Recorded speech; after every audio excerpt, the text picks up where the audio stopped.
Hi guys, it's me, Ross. Ross Pitt. Ross Pitt who? Shark Hunter. And with me today is Wizzy, as always. Wizzy who? I don't know. He's a guy. This is Ross and Wizzy's Fanfiction Power Hour.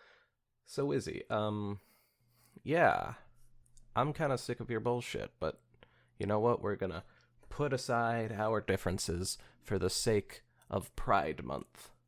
Yes! Pride Month week 2! Yeah, baby. I mean, technically it's week, 4 of Pride Month, but not for us. For us, it's week 2. Last time on Pride Month, we did lesbian, gay, and bi stories. With quotes on that bi one. Heavy quotes. But today we are doing trans and non-binary, or NB for short, I guess. Yeah, I'm not well versed in this whole thing, so this should be an interesting look into something that I haven't quite done research on. What about you, Wizzy? I think I've done a fair amount of I've had a fair amount of exposure to stuff like this, but if we do mess anything up at all, please forgive us and correct us in the comments, because I would love to learn. Yes, the comments of the YouTube video, by the way, not any sort of podcast app. We have these YouTube videos, they're fun and all that. And by YouTube videos, they're fun and all that, I mean, it's just the podcast, but on YouTube. But you get the little waveform bar on the bottom. It looks cool. And that can be so hypnotic. But yeah. Why isn't non-binary like incorporated into LGBTQIA? It falls under T because it's still trans. But like it's a specific type of trans. You got non-binary trans and you get binary trans. Okay. That's interesting. Well, I suppose we'll figure that out later. Yes, for our first story, we have First Time Through the Mirror by Gelatino. Gelatino? Gelatino. First Time Through the Mirror. Chapter 1 of 1. Dear Princess Twilight, did I ever tell you about my first trip through the mirror? I've been doing a lot of thinking lately. Tonight the girls and I are having a slumber party. It's well past midnight. What are we everyone doing, is Wizzy? asleep. Wizzy, we should have told these fine people to go down into the descriptions or wherever the heck that would be on a podcast app and freaking read the stories for themselves, or if not, and you just want to listen to our beautiful voices, you should give it a like, even if it's a bad story, just because I feel bad about doing this without their permission. Truly. It's well past midnight, and everyone is asleep, except for me, of course, since I'm writing to you in the journal. Well, she could be asleep, we don't know. You're right. A few years ago, I couldn't even imagine having such good friends and hanging out and having slumber parties like this. It's wild to think of how much my life has changed since I met you. But that wasn't the only life-changing event I went through. Even before I made friends with all of you, the first time I left Equestria and came to the human world was the biggest change in my life.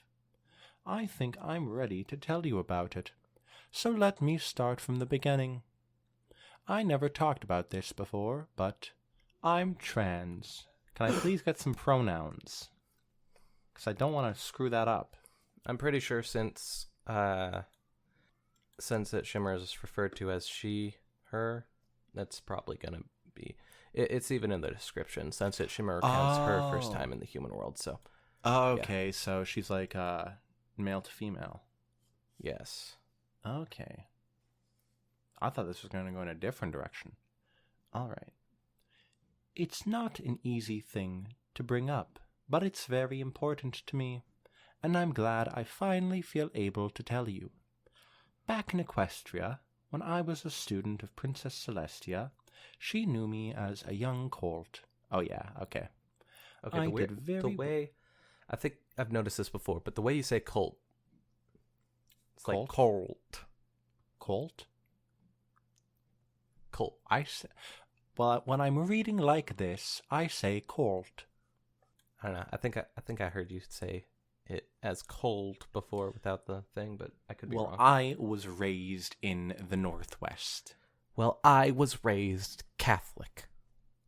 You have a Has nothing Catholic to do with accent? anything, but oh, what would a Catholic accent be? I guess Irish. That would make the most sense.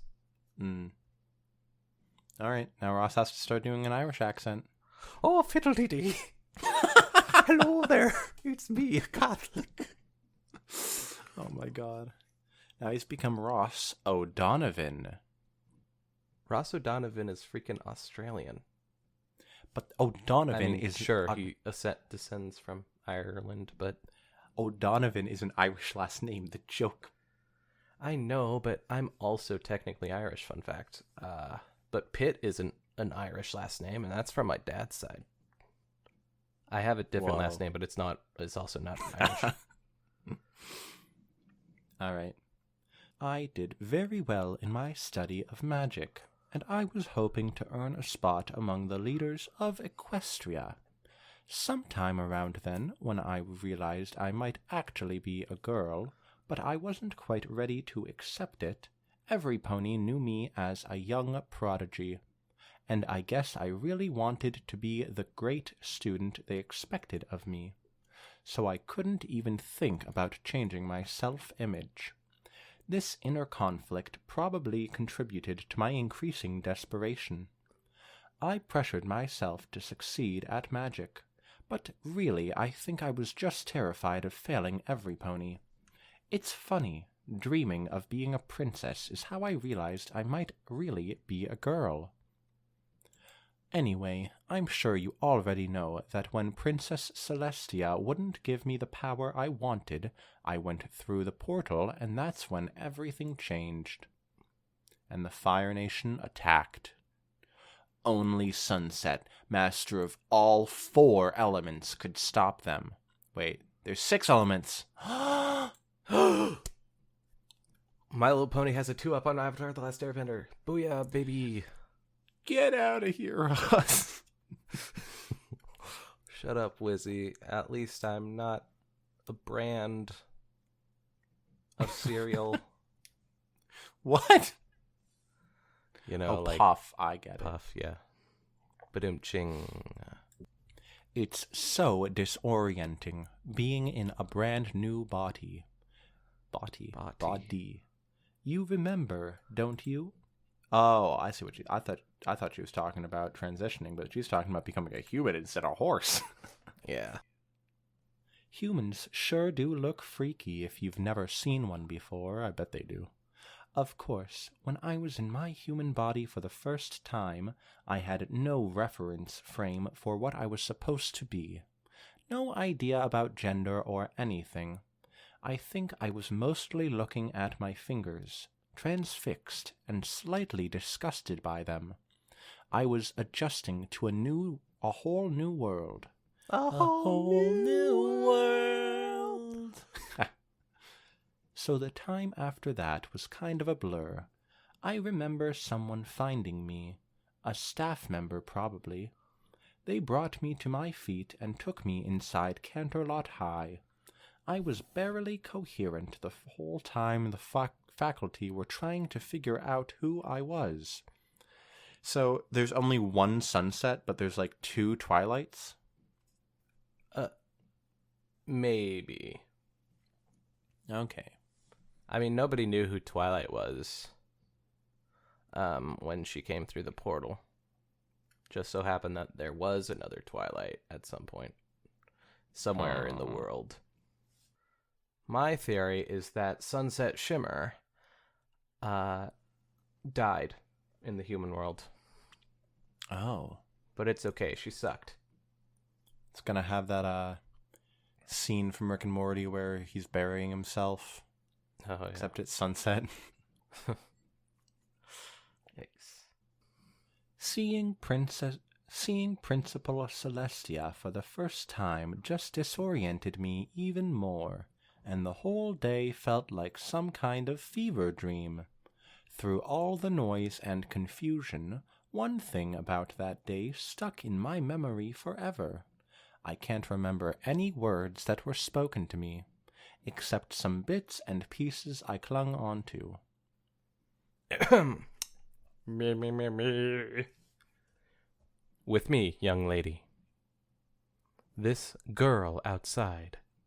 Did she say anything? Find anything about her? Oh. Oh. So when she went through the mirror, she transitioned. Yep. Interesting. Man, wouldn't it be great if it was that easy in real life? Yeah. That'd help a lot of people. Yep. Shockingly, everyone suddenly saw me as a girl. I never had a chance to deny it, nor did I really want to. In my delirious state, I was filled with a strange kind of euphoria with every gendered word spoken to me. Oh, so that's probably why she wanted to stay on the human side, eh? It didn't take long to figure out that it was gender euphoria, and that I was always meant to be a girl. I still don't fully understand how it happened. Somehow, when I went through that mirror, I was sent to a world where everyone saw me the way I wanted, even though I didn't realize it was what I needed.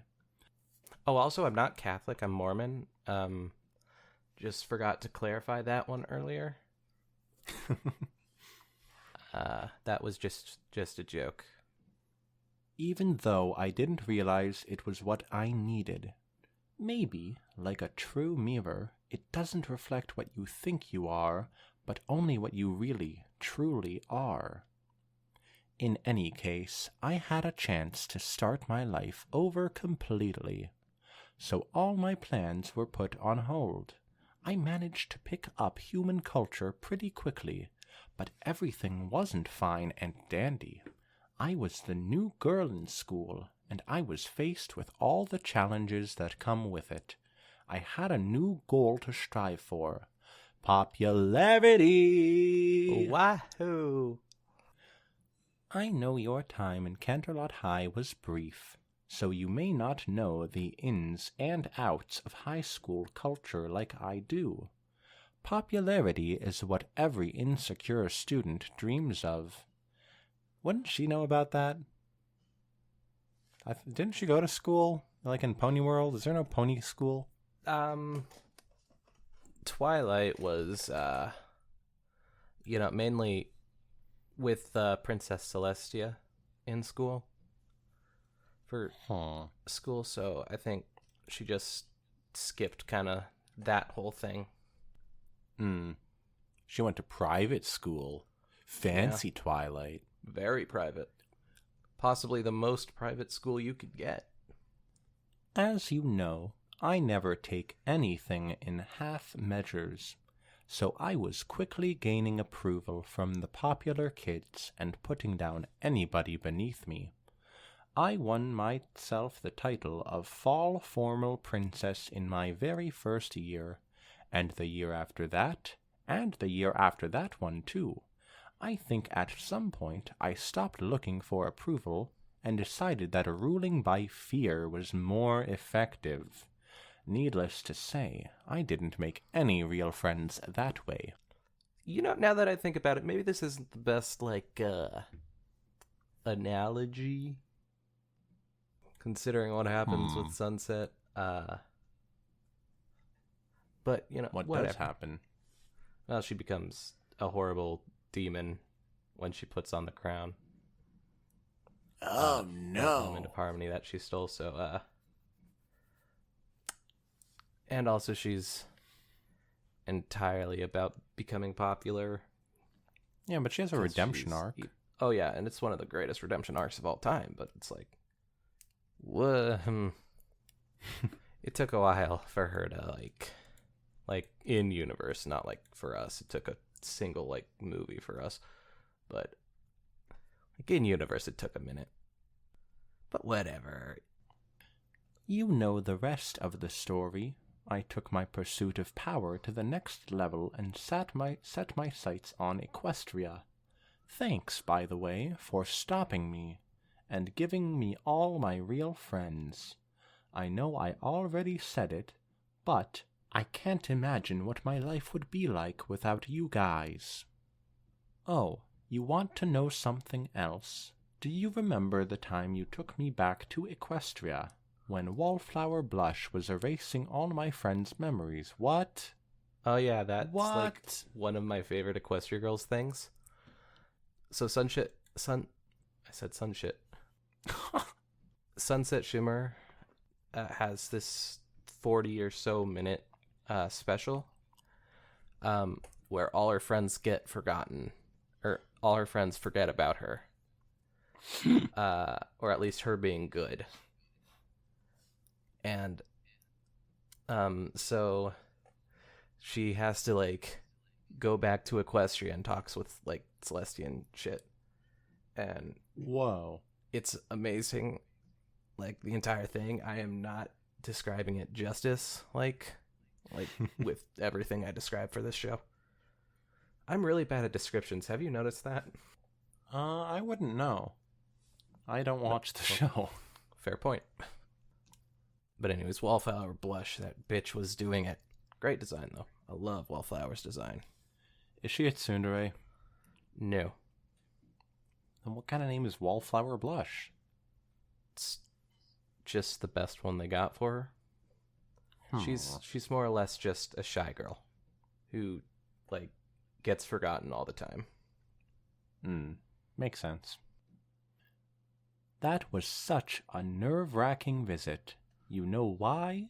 It was the first time I had seen Princess Celestia since I left her, sure. But it was also her first time seeing me as a girl, or a mare.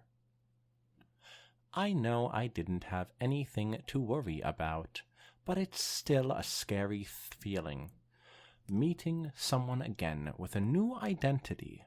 Celestia was actually eager to talk to me, and we had time to catch up. I apologized for all the trouble I had caused. Even when I was still her student, I told her about all my troubles and insecurities that were causing me to act out. It was a cathartic conversation. I forgot how much I trusted her. Being with her felt like being home again, for a short time. I was surprised to hear Celestia apologize to me. She felt sorry that she couldn't give me the help I needed at the time. It wasn't her fault, of course. Nobody could have known. But the thing that really struck me was that Celestia was proud of me. She said that she was proud of what I had become. I think I really needed to hear that. It's one thing to have good friends, but having the acceptance and approval of some pony so important to me. It's funny. I don't think I could ever have the same kind of relationship with Principal Celestia, but who knows? Just, maybe make the effort. Yeah. I mean, that's a bit more weird. Me. Anyway, I thought it was important for you to know all of that. It feels good that I can share anything with you. I love being trans. Being a girl is very important to me. I also think I might be non-binary, but I'm not going to talk about that now. Let's save that for another story. I feel just about ready to pass out. Please get back to me soon. I hope I can read your response when I wake up tomorrow. Your friend forever, Sunset. And it's so weird. Twilight just never responded, huh? Wild stuff. That's a subtle That would hint just that be Twilight so would be for terrible. Transphobia. Oh, that would be horrible. So that was The Thing. First Time Through the Mirror. By Gelatino. This person. With that name. So, Wizzy, what did you think of it? Oh, I thought that was awesome. I love the fan fiction aspect of it, of describing like her being trans and stuff.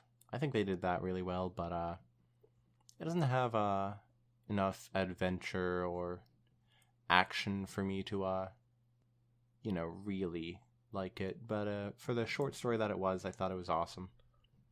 Yeah, I thought it was okay. I was like, at first I was like, oh, this is actually a really good analogy or something like that, for Sunset Shimmer to be trans. But the more I thought about it, I was like, I'm kind of on the edge of it. And the more it went on, but ultimately it was very well written. At least I think. I don't know what any scholars would think, but yeah, I enjoyed it. Not much to say though. Oh yeah, I was doing that voice where I enunciated everything like that just because I want automatic captions to be able to interpret everything I say as correct. Fucking automatic captions. We already have automatic captions. It's called a story. Yeah, that was fine. Anything else to say on it? I think we can move on to the next one. This next one, go down in the description and like it or read it yourself. Whatever you want to do, just like it if you're gonna just listen to us. But this next one is called Thank You by The Moon Tonight, which is spelled The Moon, no caps, all one word. This is entirely one word. The Moon, 2, TONITE. The Moon Tonight. I just want you all to know, because it's a kind of a dumb title for a fic. I'll be real. It's a dumb title for a fic, and fuck you for making it. Just thank you. Yep. Just thank you. So I guess I will read it. It's the only reading you'll hear from me today. Chapter. No, really. It's like, thank you. No, really, thank you. Funny. Okay. Are you nervous? Shining Armor dug his nails into the fabric of his jeans and imagined a stronger man, a man without a binder. Without the folder, he clutched tight to his chest that held every scrap of hope he had saved for the past decade. He imagined the man would be an hour from now, a week, a month, a year from now, and his breath steadied. His pulse subsided from a howl to a dull roar, and he crashed back down into the passenger seat of his mom's SUV. Okay, this is a human version of them. But it's not Equestrian Girls. It just says human. That's interesting. You have no idea. Twilight Velvet pursed her lips, her eyes unreadable, underneath the wide sunglasses she wore. Her fingertips tapped to the beat of the CD Shining had burned, and she said nothing. The CD skipped as she hit a bump, and Velvet spoke. The force seemingly dislodged whatever words hung unspoken in her throat. You're right. Before Shining could press for more, her hand found his as manicured nails dug into the soft of his palm.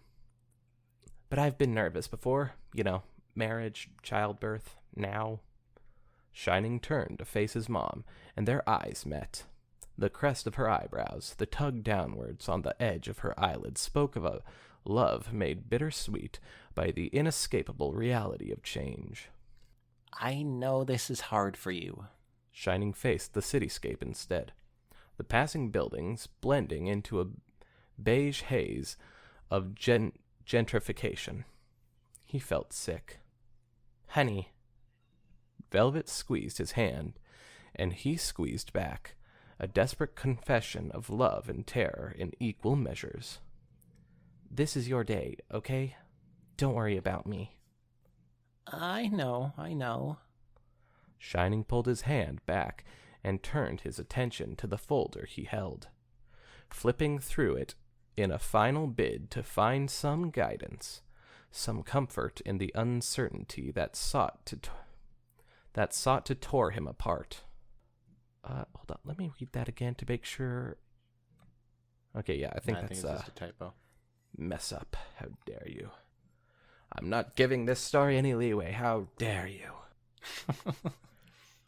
His reverie was wrenched from him as they slowed. They were here. Velvet was quiet as she parked, her arm braced against the back of his seat rest as she carefully parallel parked. Shining wasn't looking forward to learning parallel parking. Neither am I. Right? She was quiet as she put the SUV into park. Quiet as she set her crossbody purse across her shoulder. Quiet as she opened the door and stepped into the hot summer air. They were both quiet still as they walked into the clinic on the corner of 3rd and North High. He pushed the door open, holding it for his mom as they stepped over the threshold and into the first day of his life. Walking to the desk, the walls closed in and the reality of his situation nipped at his heels. Somehow it took me a long time to realize he was going to get surgery. Oh, yeah. I knew that. Duh.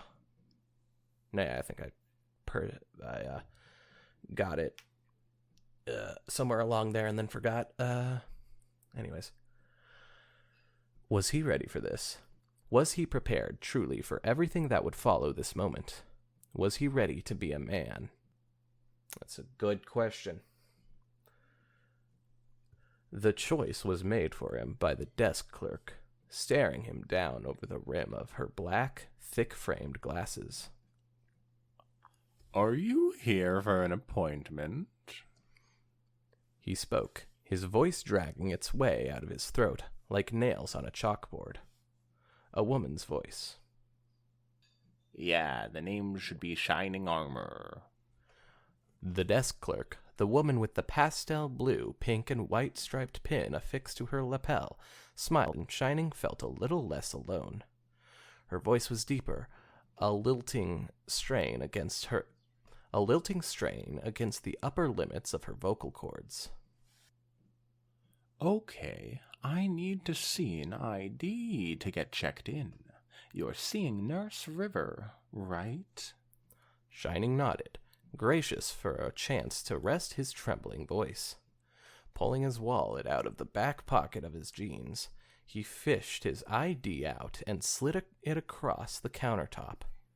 The name Moondancer. Oh, Moondancer. The name Moondancer was printed in bold black letters across her name tag, and for a moment, Moondancer was the only thing he could focus on. So wait, is that his dead name or something? No, Moondancer, I believe, is the person at the desk. The desk clerk. Oh, I thought that was, okay. I thought that was him pulling out his ID and then it was supposed to read Moondancer. Yeah. I was a bit confused at first, too. It was kind of written weird, but oh well. Moondancer was the only thing he could focus on. She took the ID and started typing, her attention wholly on the screen in front of her. The world hung in the air for a moment, and Shining waited for the sword to drop, for the illusion to be shattered. But all he got was his ID back and another pleasant smile. You're free to have a seat. A nurse will call you up when it's your turn. Shining turned to leave for the sitting room, but Moondancer's voice caught in his mind before he could flee. And Shining, congrats. It took all his effort not to cry. Are you nervous? If people don't stop asking me that, then yes, I'm gonna start feeling nervous. Well, you should be. The nurse took out a gun. Shining puffed his cheeks out, putting on his best pout. He tapped his fingers against the paper that covered the exam bed, drumming out a tense little tune. Nurse River just laughed, a gentle sound that didn't reach the pale walls of the exam room. She was holding a needle and small glass vial. "So, you're not nervous at all, then? Not even a little?" River wasn't looking at Shining, instead focusing on pulling the clear liquid into the chamber of the needle. She tapped it against the glass of the bottle, and Shining flinched. I'm not swearing, Ross. I'm not doing it. Oh, but Wizzy, it's for a good cause. These swears are for the children, Wizzy. I can't do it. I can't do it. All right, I'll swear for you. Okay. I'll just stop at like... Yeah. Okay, yes. I'm extremely nervous. Like, Fuck.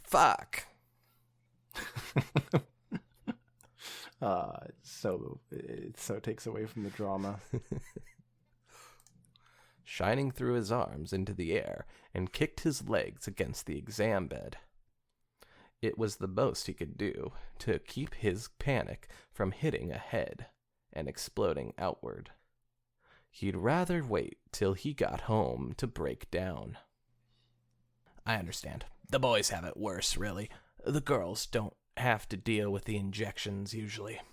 This is gonna sting, okay? I promise it's better than getting blood work done, though.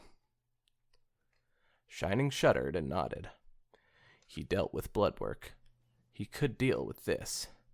All he had to do was close his eyes and wait for the 3, 2, 1. Jab. Push. Sigh. Shining felt the tension practically drain from his body, relaxing his body into a tired but satisfied slouch. He waited to pass out there, sprawled across the dingy exam bed. The dingy exam bed. Don't remember that. The world had lifted off his shoulders, and for the first real time, he was Shining Armor. I wonder what his other name was. The dead name, they call it? I don't know. Glimmering Shield. That might actually be the R63 name of it. Ross, you can't just dead name Shining Armor. Okay, deepest apologies. Are you nervous? Yes, extremely. Twilight's voice barely carried over the song she was blasting. Shining let her hook her phone up to the aux, and she was letting the sweet sounds of Gold Celeste wash her fears away.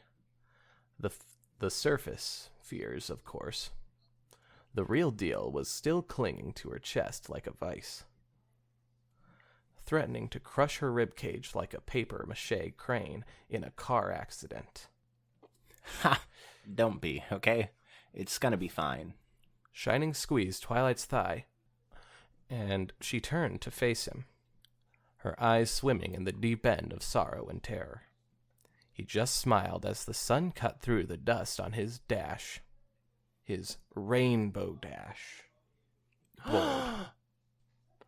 Pulling his hand back, he downshifted into the last turn they would have to make before the clinic.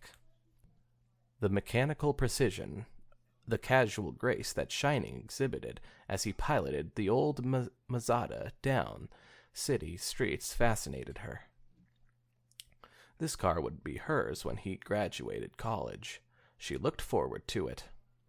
To the cracked speaker enclosures and the fading black fleece that clung to the dying foam of the streets. She looked forward to the self-done oil changes, late-night weird smoke diagnostics, and grease-coating her fingers. She looked forward to owning this car. She looked forward to owning herself. Yeah, own yourself. Look, at least you don't have to deal with needles. Twilight's eyes traced the stubble, the rough skin, the sunburn from the yard work, only now starting to heal. At least she had a brother, a trailblazer, a long-suffering guide in the dark to ferry her across the river of her old life and onto the shore of the new. Twilight nodded, uncrossing her arms to fidget with the volume knob as the album hit a lull. Yeah, at least there's that. I just get pills. Satisfied with the Mazda's desperate attempts to deliver her music, she watched the cityscape pass by.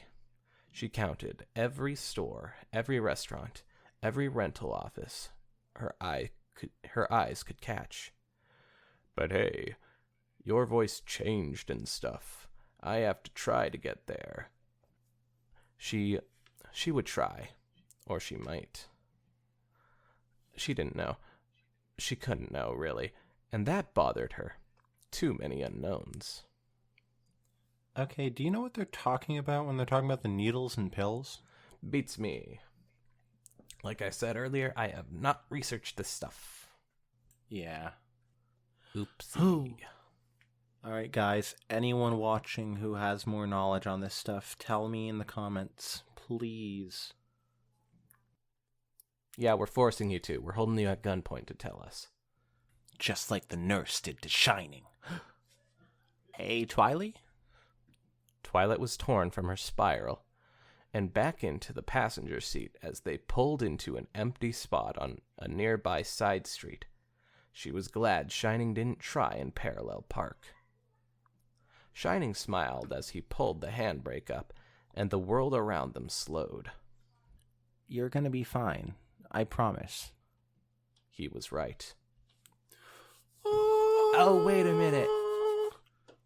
He didn't even try to parallel park? You wuss. So much for character development. Like, that was the whole point of the story, right? Come on. All right, that was Thank You by The Moon Tonight. Oh, I love this one so much. Like, sorry last story, but this one was so good. This story I definitely thought was better than the last one. It was fun and all that, yeah. Yeah, I don't want to say fun, because one's a slice of life story ever fun, let's be real here. But yeah, that was pretty good. I love it.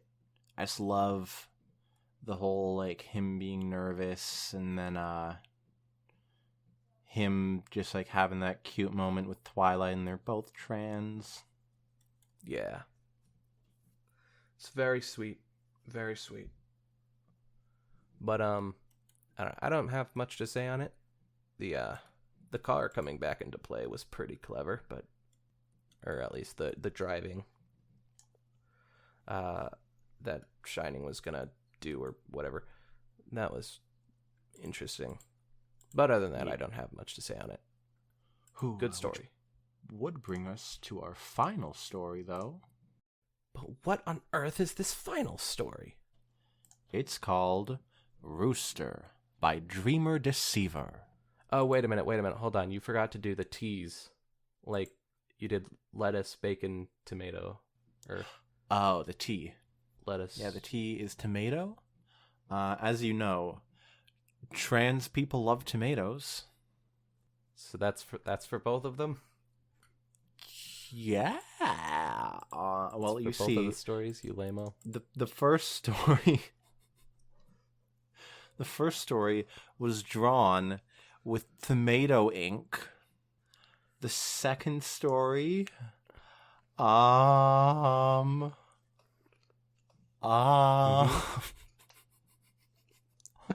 Yeah? Was he tomato, just thinking of the worst possible? The nurse was eating a tomato. Did you not see that part? I'm pretty sure I didn't see that part. In fact, I'm pretty sure that wasn't in the story. Oh, well, it was there. And the last one, Rooster Tomato Farm. Good night. All right, good night. Yeah, at least for that one, I didn't just totally make something up. Anyway, let's get to it for our non-binary fic. Woo, yeah, cool. Chapter 1, Rooster. Dear Princess Twilight, what are you supposed to think when you're only truly seen by your enemies? Yes. Oh, 2 of these stories start with Dear Princess Twilight. Oh my god, you're right. Oh my god. Although I think first time through the mirror. No, yeah, both Dear Princess Twilight. That's interesting. Okay, I suppose enemies wouldn't be the right word. But still, dragons aren't exactly a welcoming bunch, let alone accommodating. So why do I feel more comfortable around them than I do my own friends? Maybe one day they'll both come to the Dragonlands and see the pony I've become. I hope they'd be proud of me. It's certainly not the most glamorous job, even by CMC standards.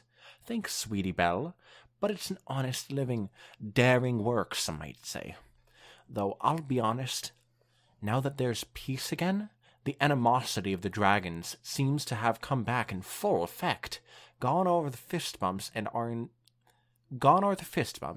in are the punches to the shoulder. I'm not sure what I should have expected, really. When the chips were down, everyone pitched in. But now that none of our lives hang in the balance, creatures seem fully content to just go about their lives, without a thought in their head about helping anyone but themselves. I hear them talking about me sometimes. Sometimes they'll even talk about wanting to hurt me. I guess I kind of am the equestrian rat by their standards. We're only here to keep the communication lines open. But you try explaining that to dragons who never got a formal education. It's harder than you think. I'm gonna sock that rooster right in the jaw. Yes, I am. Teach him to eyeball me. That's right. They've taken to calling me Rooster here. Not something I really expected, and not something I really mind. Not exactly sure why, but it doesn't feel like a hot needle in the small of my back the way Chicken did. All right, Wizzy. Do you remember the thing I told you? Yeah, there's some meme in the community about what's his name being a rooster? Her name's Scootaloo, that's right. Or possibly their name in this one. But yes, Scootaloo, the chicken thing, it's a whole thing. Anyways. I just guess you hate the memes in the community, right? I hate 2 memes in the community. 2 memes in the community I loathe more than anything. One is the chicken meme. The other is Twilicane. Oh, I thought it was going to be the Celestia ice cream thing. Or cake? That one is annoying, but I can live with it on occasion. At least nowadays. And M. Huh. Yeah, M sounds good. Not sure what about it, but it feels almost like a weight taken off when I hear it. Celestia only knows why. That's another thing. Princess, does it upset you that creatures still use Celestia's name as an expletive? I feel it doesn't really have anything to do with you. It doesn't bother Celestia. She actually thinks it's interesting. Does it actually bother Twilight? No. Okay. Just that they see her as some kind of powerful figure. See, now So do that I. sounds insulting. I should just stop talking about her. Moving on. I gotta say, it has been comforting that none of the dragons have ever treated me as someone to be protected. I realize that they mostly just don't like me. But there's something about not being seen as someone to be babied that just feels so confirming. Almost like my power is recognized, even if only being recognized as a threat to them. And maybe that is the true essence of power. At least we know it now. In this land, you don't get any respect unless you present or display some form of ability to defend yourself or attack another, if it comes to that. I believe it all stemmed from one moment. One of the dragons here was eyeing me one day. Normal stuff, usually. But this one was different. All of a sudden, he came up behind me and put me in a headlock, while he just laughed to his friends and frazzled my mane. I'm not exactly sure why he did it. Possibly just wanted to show off, and possibly some sort of hazing ritual they do when a new envoy comes along. Whatever the reason, I kicked back and seemed to hit him right in the liver. Yeah. Now, I'm no doctor, but I have heard something about the liver being connected to the brain, and when the liver gets hit like that, the brain goes into shock and disrupts the body's motor function. I had no idea about this at the time, but I'm very glad it's true, or else I'd probably be singing a completely different tune right now. Who knew this story would be educational? Yeah. I'm gonna have to remember to kick Wizzy in the liver once I see him. Now, again, they're no doctor, but it sounds like a possible truth to me. Yeah. Once the dragons saw me do that, they seemed to take proper caution around me. They're still far from afraid, and most of them could still definitely outmuscle me, but they know I'm strong enough to cause quite a bit of damage to them, should a fight ever break out between us. That's the most basic level of respect is. That's what the most basic level of respect is, I think. The assumption that one can cause significant harm. Physical respect, respecting someone's strength, and strikes me at a much more instinctive chord to the dragons. Thanks, Celestia. Again, sorry, Princess. That it wasn't Sweetie Belle in my position. I mean, I love fun. the filly. What? Sweetie Belle in the Dragonlands would be an interesting story. Oh, she wouldn't last 5 minutes. But would Spike? Spike has. Ah, good for him. Spike actually became the Dragon Lord. Good for him. Then he gave up that position, but you know. Whoa. Makes sense. 5 seconds is still 5 seconds. I mean, I love the filly, but what would she have done? Sing at him till he stopped? No, I'm glad it was me. Working in the Dragonlands isn't a job for a pony that isn't willing to deal with some roughhousing, and shouldn't be taken lightly even by those who are. That reminds me, it's been ages since I've seen Sweetie Belle. She must be doing her own thing up in Manhattan right about now. Singing, dancing, maybe even appearing in a play or two. She's a talented mare, and one I'm glad to call my best friend. Last time I saw her...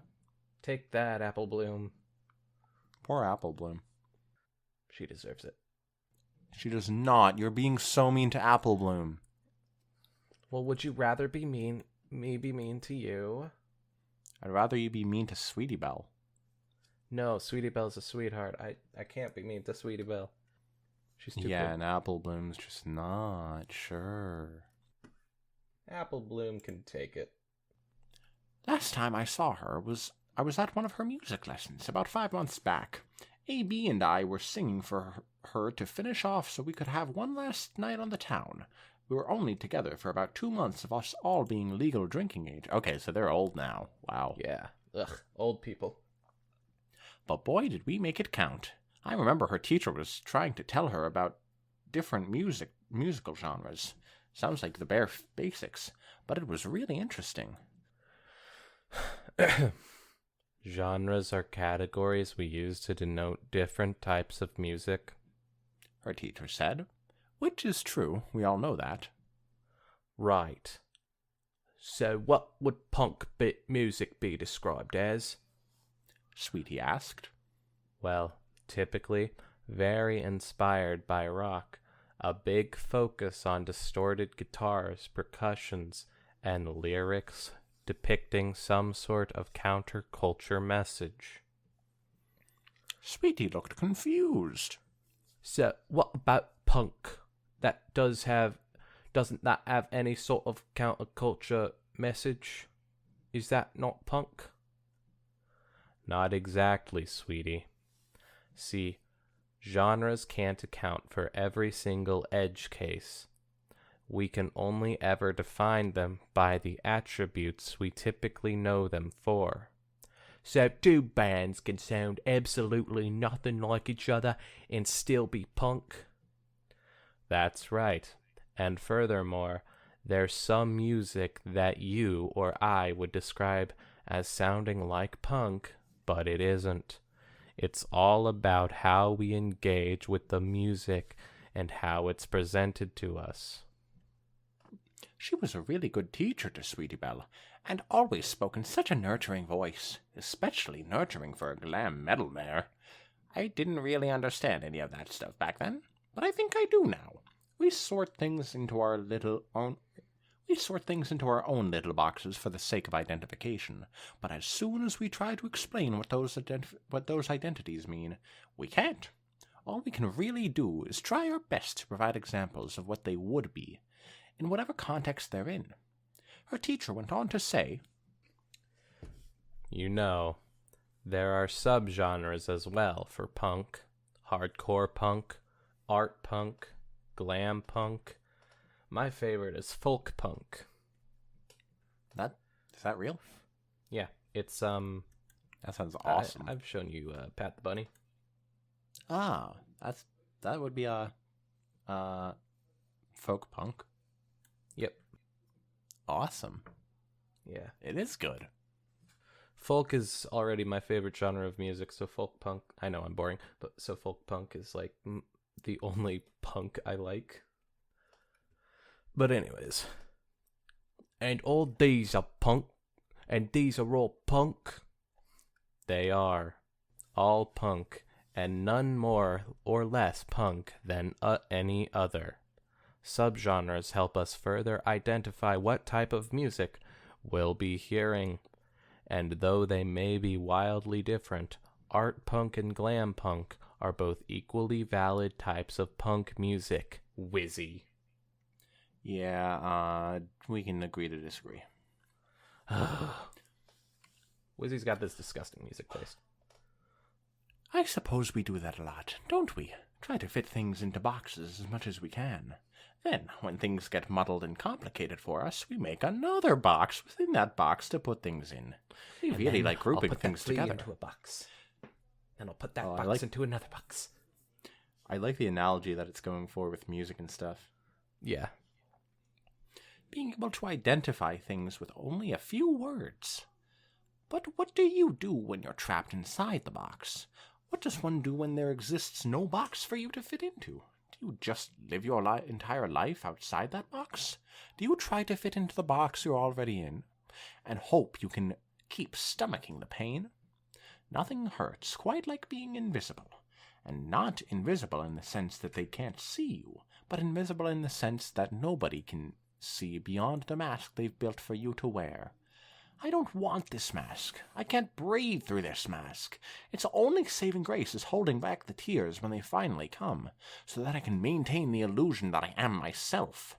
It's easy to live in pain, after all. I've been doing it for years. But sometimes the pain of being who you're not outweighs the fear of being who you are.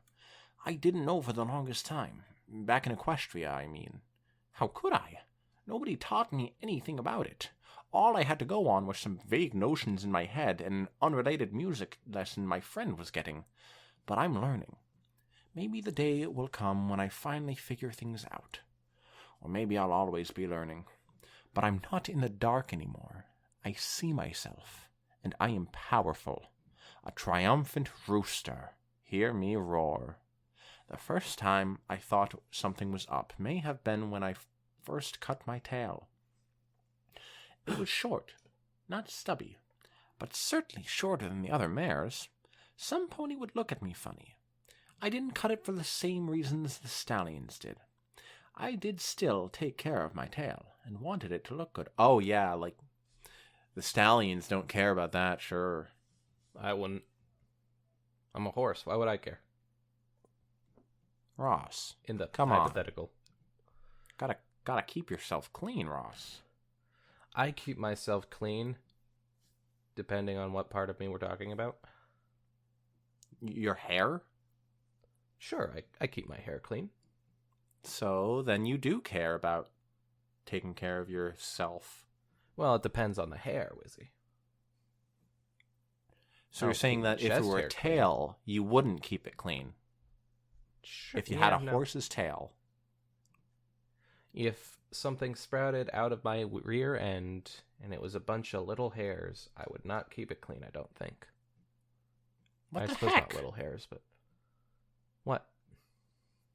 Why would you keep your head hair clean but no other part of your body?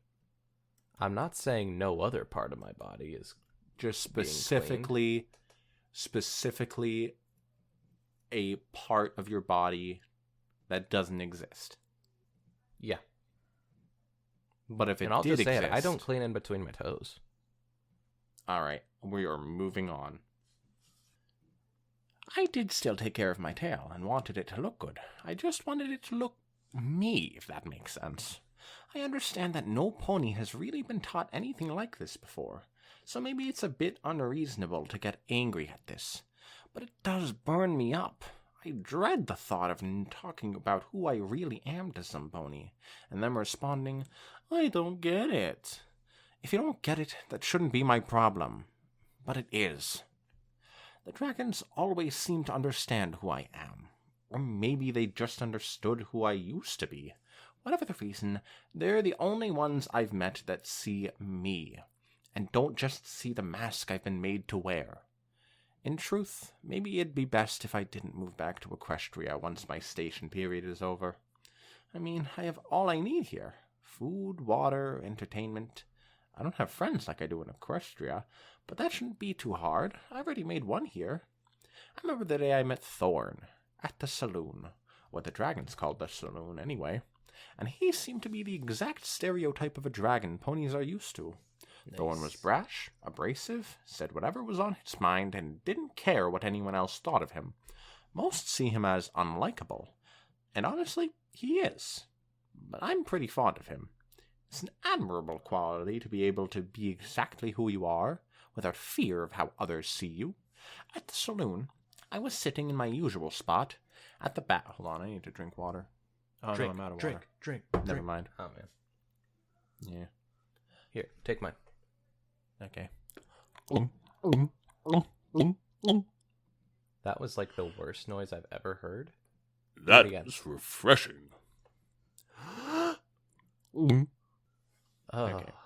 sends shivers down my spine. Okay. At the saloon, I was sitting in my usual spot, at the back, behind a bed of rocks they called a booth, and drinking my flagon in peace. Thorn walked in, and he was the type of guy who didn't need to announce his presence every time he entered a room. It was really annoying, but eventually you got accustomed to it. And it even started to get exciting when just relaxing, and all of a sudden, guess who? He's a character. We all I said are didn't need to characters. announce his presence, but then it's acting like he is? I don't know. Well, he's not announcing his presence. He's asking whose presence is here. He has a habit of immediately introducing himself to every new face he sees, even if that new face isn't in the mood. In my case, Thorn came over and sat next to me, and started asking me all sorts of questions. Questions I didn't want to hear, and ones I definitely didn't want to answer. Hey, do I know you from somewhere? Was one of his favorites, due in big part because it annoyed me. I said no. I don't know. You look pretty familiar. Maybe we went to school together? I wasn't even convinced dragons had schools, let alone with a pony that looked anything like me attending them. No, I said again. No, I know who you are. You're that rooster I keep hearing about. There was that word again. Rooster. I am. What about it? You think you're better than us? Big rooster, nesting up in that big embassy you built for yourself? My temper was getting short, I'll admit. Maybe it was the alcohol, maybe it was just me getting fed up with him. Probably both, honestly. I live residential, same as all of you. The sternness in my voice must have perked the ears of every dragon in the bar. Is that a fact? He smiled, almost as if he knew that. I kept wondering what kind of game he was playing, but his face was unreadable. Everything was still for a moment, both at our booth and in the bar around us. Neither of us moved a muscle, but tensed up for a reaction from the other. Then, after a few more seconds of glaring at one another, we both loosened up. Once the tension was unwound, he took a big swig of his beer. I consider myself something of an impressive drinker, but Thorn was something else. Well, yeah, He lifted the flagon back and poured it. I wonder how much alcohol a dragon can down before they get poisoned. They regularly swim in lava, so I would guess about 0. They wouldn't get poisoned, is what I'm trying to say. They just can't touch alcohol, apparently. It burns them. He lifted the flagon back and poured its contents down his open throat like it was a drain. And if you didn't already know, yes, alcohol is flammable. Then, Thorn burped and let out a large waft of flame. Luckily for me, it was more of a mist of embers than anything else, but still enough to singe the fur on my nose and the end of my mane. Red-hot rage pounded from my heart to my whole body. I was already inebriated, but this felt like an all-too-personal slight. I took my mug in a rage and threw it at him, drenching his scales in beer and leaving him more than a little dumbstruck. I immediately felt a pang of regret, despite what he'd done. It could have been an accident. Thorn got up and loomed over me. I wasn't scared of what he'd do, but I was scared of what might happen if news of this got back to the embassy. Would I get scolded by my superior? By you, princess? Would I lose my whole job? Yes. This rooster is something else, fellas, he said, chuckling to himself as another flaming burp came out of his mouth, this time directed upwards. I'd like to buy him a drink. And that was it. Rooster. M. It wasn't that they thought I wanted to be referred to as something. That's who they saw me as. To them, I was the rooster. M is me. Despite me throwing a drink in his face, he saw me for who I really was, with no mask clouding his vision. And maybe that is something. Maybe rooster doesn't exactly fit either, but maybe it's just that it's so far away from chicken or hen that it's comfortable. Maybe I'm not a rooster, but maybe it's more comfortable to be a rooster than to be anything else known. Maybe M is what I am. What I was, always. My station in the Dragonlands has been really good for me, I think. It's given me the opportunity to find out who I really am, in a completely new environment. I do want to come back to Equestria, Princess. I do want to see my friends again, and I'll never abandon the home I had, even if the Dragonlands becomes my new home. But a filly left Equestria, and that filly won't ever be coming back. Signed, Scootaloo. Oh, I love that ending. Oh, it's so good. That's a pretty good one. That was my favorite of the stories, TBH. Probably because it dealt with dragons, and dragons are cool. I feel like my favorite would have to be the Shining Armor one. It's something just about like this letter to someone format that people do. I don't think it really captures emotion as well as like a third person, I think it would be called. Mm-hmm. Which is like the narrators telling you what's going on, how they're feeling. I feel like that's usually better in my opinion. But with this one, I really loved the analogies that they did and how they described being out of the binary. Yeah. I would usually agree with you on that sort of thing, but this one I really thought did it well. Good job. But yeah, let's face it. If there was anyone who was non-binary in the show, it'd be Scootaloo. But good story. That was our last story for the for this week of Pride Month special. Yep. Good job, everybody who wrote that sort of thing. I want to congratulate you on the likes and even the dislikes, because you know what? Dislikes are still someone who read your story. Probably. I mean, with this sort of issue, probably some people didn't. And also the picture for this story is like awesome. It's like the cool little non-binary pride flag. But then Yeah. Scootaloo's in it, but Scootaloo's painted as an upside-down non-binary pride flag. Yeah, I dig that. That's a really Mwah. good one. But yeah, but what on earth are we gonna do for the third Pride Month episode, Wizzy? I don't know. We covered all the different LGBT. Wizzy's trying to freaking not do the Wizzy's trying to erase me. I got there eventually. Wizzy's trying to erase asexuality. Everybody get him. Attack, attack. Ross, you're spoiling what week 3 is gonna be. Oops. Spoilers. Oh, look over there. Great, now you've forgotten. Guess I'll talk more about that then.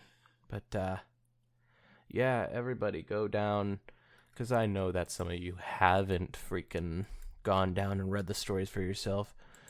But go down into the descriptions and thumbs up these stories. Gosh dang it. Follow me at RossPitShark on Twitter.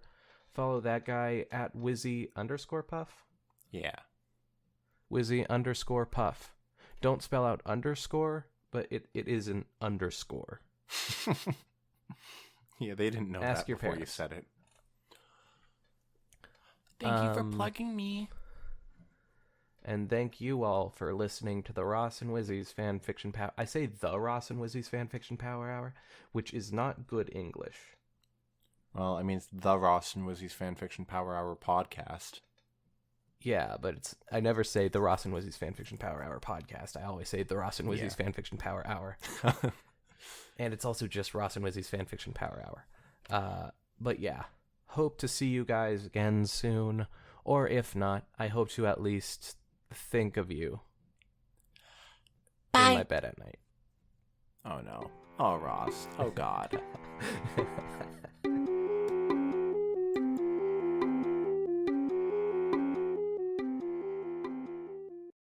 Give me a kiss, Wizzy.